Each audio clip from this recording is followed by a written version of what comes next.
lot. And most of us don't even know it until you ask them, are you being bullied or not at all? Now, for my first part of bullying, I'm going to be talking about Samuel, the chapter Samuel, chapter 18, verse 19. In this chapter, King Saul was bullying David out of jealousy and insecurity. He was so jealous of David that he almost murdered him.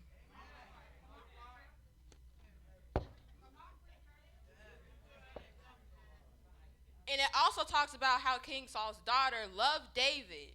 And Saul said that he would give him his daughter, but she would be trapping David, and the Philistines would be against him. My second point will be on the biblical principles.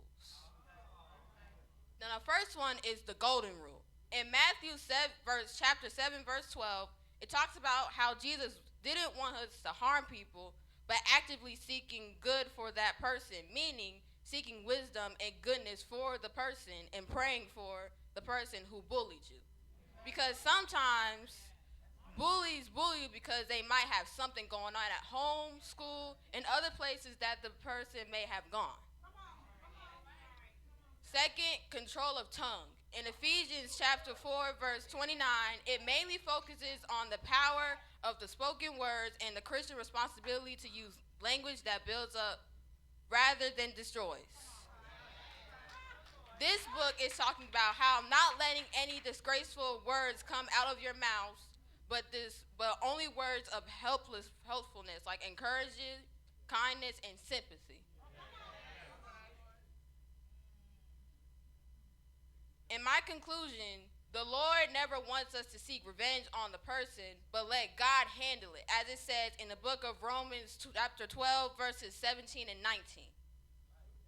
Respond with love, because the Lord said, love your enemies and pray for those who despise you.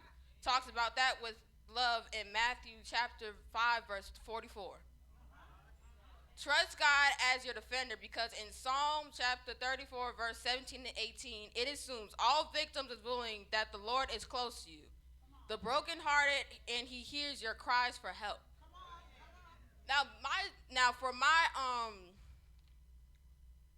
For bullying today, I want to talk about this because most young adults, children, young people, they don't like talking about why they're being bullied. Because they're nervous, they're scared, or the parents won't even understand why they're being bullied. Most people be bullied because of their looks, the way they dress, the way their hair is, and the way they, and they're nervous and scared because deep down they don't want all of the parents to know what they're going through. Because most of the time we're dealing with depression, we're dealing with nervousness, sadness, and we don't know who to go to at all. So we should go to the Lord because he will help us with our depression and our nervousness. We should go to the Lord because he will help us. Now, today,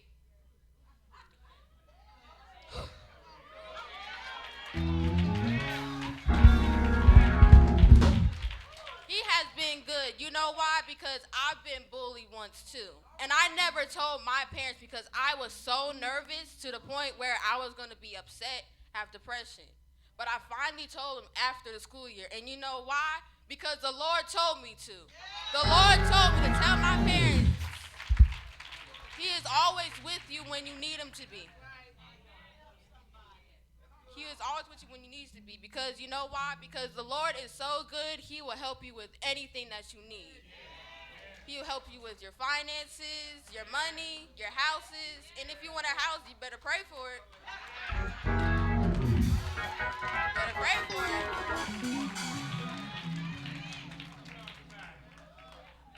Now, I wasn't expecting to be up here that long, but I mean, yeah. But yeah. And most people, when they go through bullying, they either hide it, they either look down on themselves because they don't know who to go to most of the time. And if the bully keeps bullying you, tell someone. Because if you don't tell someone, you're going to feel depressed. You might want to, do suicide. And that's how most people feel. That's how most young adults, young children, teenagers, that's how most of them feel because they don't know who to go to. But go to the Lord because he will save you from all of that.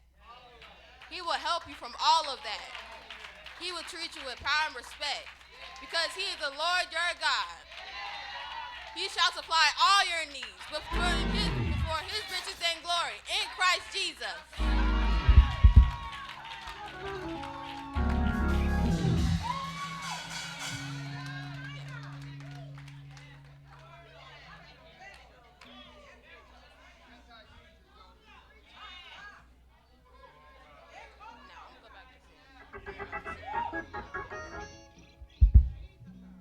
Now I'm gonna go back to Samuel because the point I said about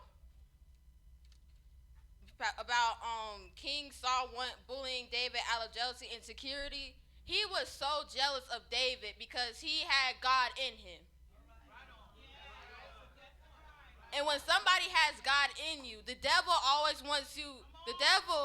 will really try you. And he will try to take you out of God. But believe in God and God will make sure the devil is gone forever.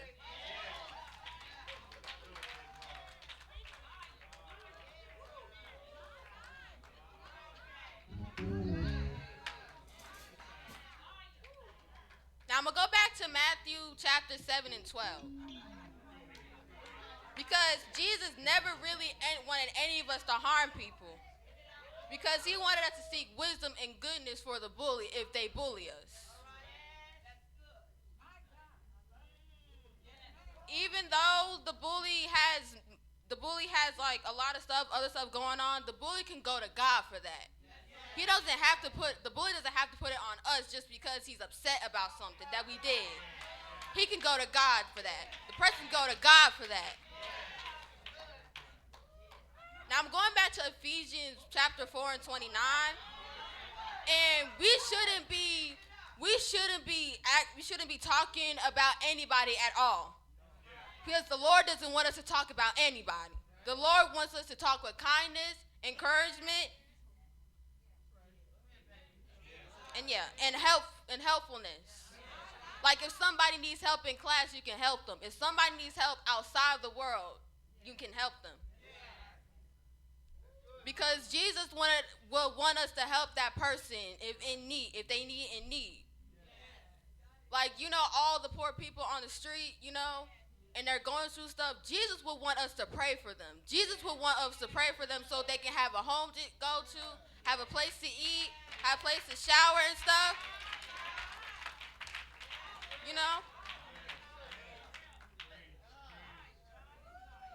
Because if we ever use a certain type of language, Jesus wouldn't want us to use that type of language because we should be speaking in kind words. We shouldn't speak in bad words, like cussing and stuff. We should be speaking in good words. Very good words. Like kindness, empathy, and stuff.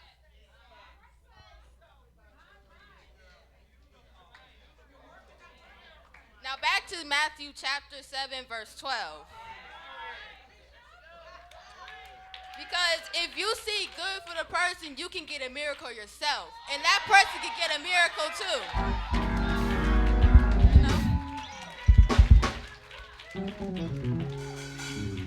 Even though the person bullied you, you have to still forgive. Because if you don't forgive, the Lord will seek down on you. The Lord will seek down on you and he won't think you have a miracle coming.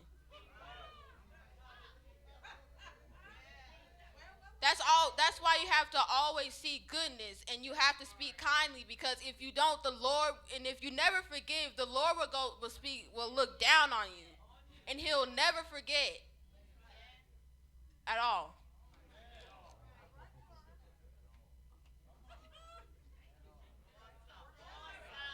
Now, for my conclusion, I don't know if I've been for 8 minutes, but my conclusion, respond with love, because the Lord said, love your enemies and pray for those who despise you. And trust God as your defender, because in Psalms 34:17-18, it assures all victims of bullying that the Lord is close to you. He hears you when you talk to him. He hears you when you cry to him. You don't have to look down on him, and you don't have to say, why aren't you talking to me, Lord? Have I not done this? Have I not done that? Your miracle is coming. Keep talking to the Lord. Keep speaking to him. Keep thanking him that you're alive today, because none of us would be alive if it wasn't for the Lord. None of us will be alive.